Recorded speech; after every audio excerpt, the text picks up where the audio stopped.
Hello, it's me again. Welcome back to Lifelong Guru Guy.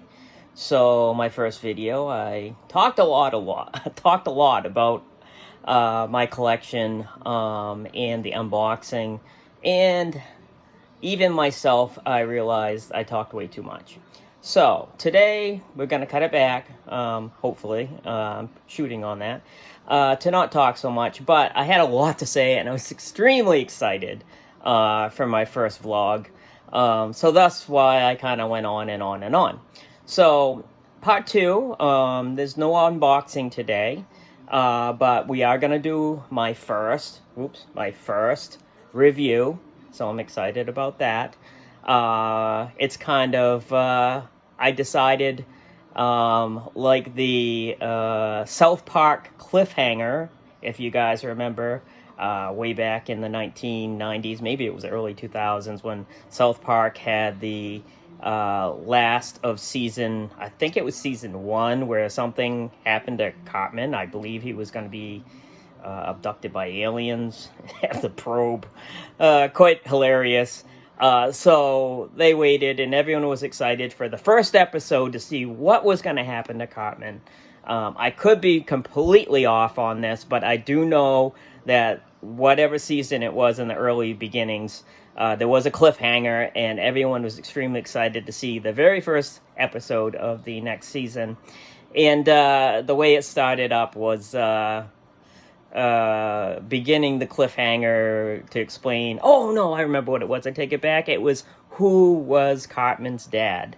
I think that's what it was. Everyone was anxious to see if it was the John Elway. Now I remember. It wasn't, that was the first season. Anyways, everyone's waiting to see who is Cartman's dad, all excited, and they decided to run a complete episode of Terrence and Phillip and just blow everyone's mind and kind of piss off all the South Park fans, which I loved. I thought it was classic. It just cracked me up. Not that I'm a huge South Park fan, but way back in the day, I don't watch it anymore, but back in the day, I thought it was quite hilarious to watch. But anyways, to leave you guys hanging, the whole reason I brought that whole incident up is when I ended my last video, I told you that I was going to give you a sneak preview of 2 movies that I was going to do a review on, which was Batman in 4K and the Duran Duran 2-disc DVD Greatest Hits collection. The reason I'm not going to do that today and completely change what I promised you is because I ended up working some extra overtime unexpectedly, and didn't get a chance to watch the movie, so thus can't do the review if I didn't watch the movie. I'm not anywhere past where I was on the first video. So what I have done is I have gone, and prior to my first vlog, I have watched, I should say, the beginnings. My very number one video, my very number one DVD I ever bought and purchased. Now, I kind of told you a little white lie, which kind of was a white lie. There was no way that you could buy DVDs back in the beginnings because of the five different locations that they were available to buy. So when I bought my first DVD player back in 2000, no, it was 1997. When I bought that player, I asked the people at the shop where I bought it from, the store, well, can I buy one of your discs? Do you have a disc so I can, take it home and play something on it and hook it up to my system? And they're like, all we have is demos, and those are for store use only, so no, you can't, they're not for sale. Okay, so that once again, I'm like, so I have a player but nothing to watch in it, so what am I supposed to do? I'm kind of happy but anxious and disappointed all at the same time. But the seller said, go down to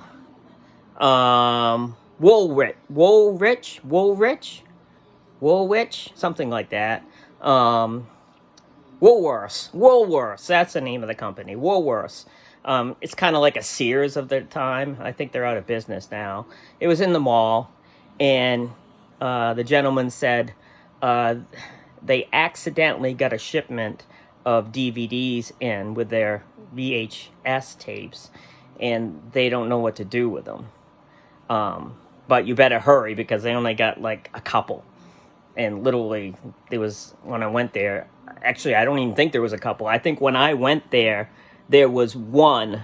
I had to ask, and there was one disc that they had for sale that was buried amongst all the VCR tapes. And that is what I'm doing my review on. The very number one uno disc that I have ever put my eyes on. We are going to do a review of that movie 4 different times. Yes, 4 different times. Why? I'll show you in a second. But before I get on that, the first thing I just want to quickly go over is anyone that has a collection or a growing collection, one of the first things you're going to need to do is categorize them, whatever you want to do, alphabeticalize. Some people do it by genre, like all your horrors together. Some people do the studios together. Myself, it just got too big. And the way I did it was I kind of wanted to see, like a historian, I wanted to see from my first purchase and all the way up. So I kept them, literally from when I bought them, the next disc I bought was in the next spot, all the way up and up to what is, I don't know exactly if I'm at 10,000, but if I'm not, I'm extremely close. The reason is because I kind of fell off what I'm going to tell you about. So what I did is I used a program which is called Invios. Oops, I'm going to switch this camera. Oh, maybe I can't. Well, let's turn it around then. It's called, oops, there we go. Invios DVD Profiler. Now, this is the program that I've used from day one back. It was available in 1997. And what I did was basically when I bought a disc, I would put it in. It brings up all the information, your actors, tells you where you have the movie, what the location is of it. You can put your own personal notes in. What I like to do is put in, like I'm telling you, I'm going to review 4 different copies of this movie. So I actually have this movie 4 different times in my collection. And in my notes, I actually have where to find these. So even more so in my collection, because growing up with my kids and not wanting my kids to, oh yeah, Dad's got that movie, I'll loan that out to my friend, and then I never see it again.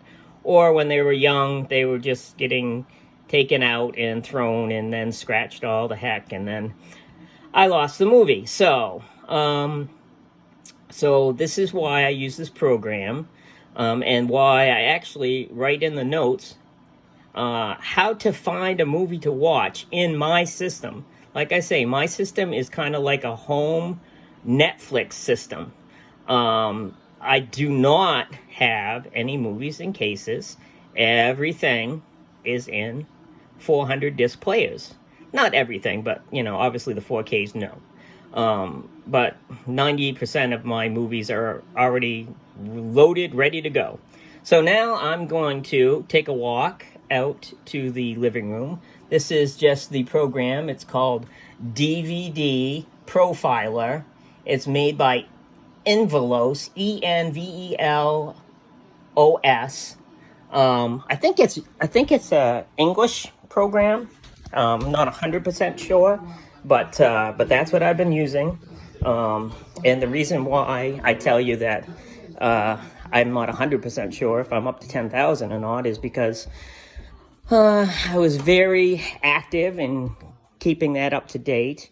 I would actually take vacations and play catch up on my vacations over the years. That was part of one of the vacations every year was take a vacation to update my DVD profiler. So back in 2015, my life was a little hectic, needless to say. Anyone that knows me knows that I went through a troubling time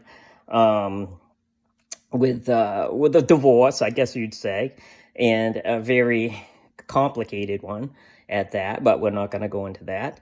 And also at the time, my father got very ill and passed. So that being said, I kind of put family on the forefront, which the way it should be, and stopped profiling my movies. And I actually never really got back to it, but I did continue putting them in my players by purchase date. So when I would purchase them, I would put them in the player so I know the newest to the oldest programs or movies that I have in there. So I would keep the DVDs in the DVD 400 players, and the Blu-rays were categorized in their players.